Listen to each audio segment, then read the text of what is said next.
အားလုံးပဲမင်္ဂလာပါ Online Language Center ကတချင်းများတဲ့ကအင်္ဂလိပ်စာအစီအစဉ်ကနေကြိုဆိုလိုက်ပါတယ်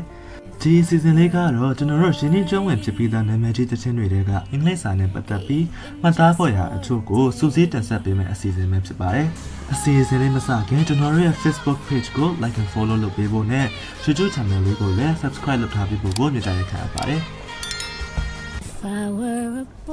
နံပါတ်1 Beyonce ရဲ့ If I Were a Boy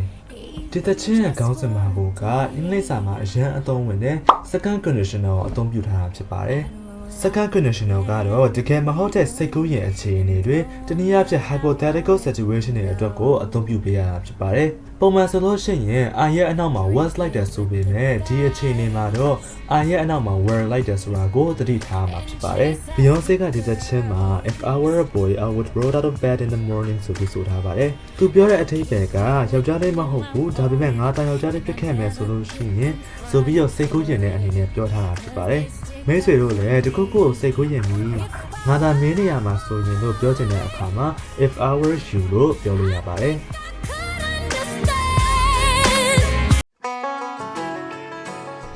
နံပါတ် 2 Taylor Swift ရဲ့ Should Have Said No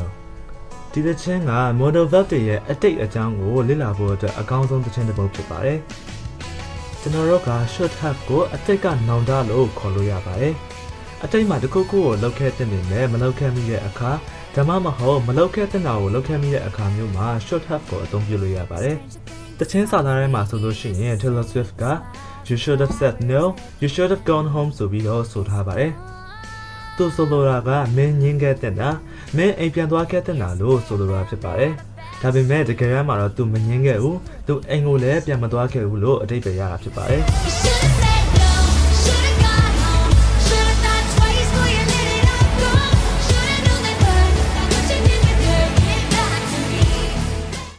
ကျွန်တော်တို့ Online Language Center မှာ GED ကိုတစ်လကို4ဘာသာလုံးကိုမှ2သိန်းချက်နဲ့တက်ရောက်နိုင်ပါပြီ။ Batch 2 အတွက်တင်နန်းမှလိုက်ခံနေပြီလဲဖြစ်လို့ဖော်ပြပါ QR code ကို scan ဖတ်ပြီးတော့တင်နန်းကို register လုပ်ထားနိုင်ပါပြီ။ Number 3 Adele yes someone like you ဒီတချင်းမှာတော့အင်္ဂလိပ်စာမှာအရန်အသုံးဝင်တဲ့ out of the blue ဆိုတဲ့ idiom တစ်ခုပါဝင်ပါတယ်။ Adele ကဒီတချင်းမှာ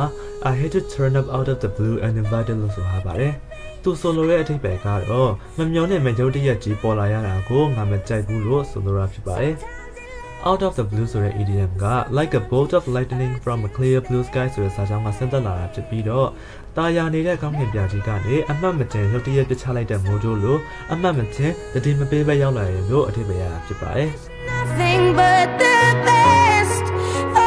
ဒီဗီဒီယိုလေးကိုကြိုက်နေတတ်တယ်ဆိုလို့ရှိရင်တော့ like and share လုပ်ပေးဖို့ကိုမြတ်တာရက်ခံအပ်ပါတယ်။ကြည့်ရှုပေးတဲ့အတွက်အားလုံးကိုကျေးဇူးတင်အပ်ပါတယ်။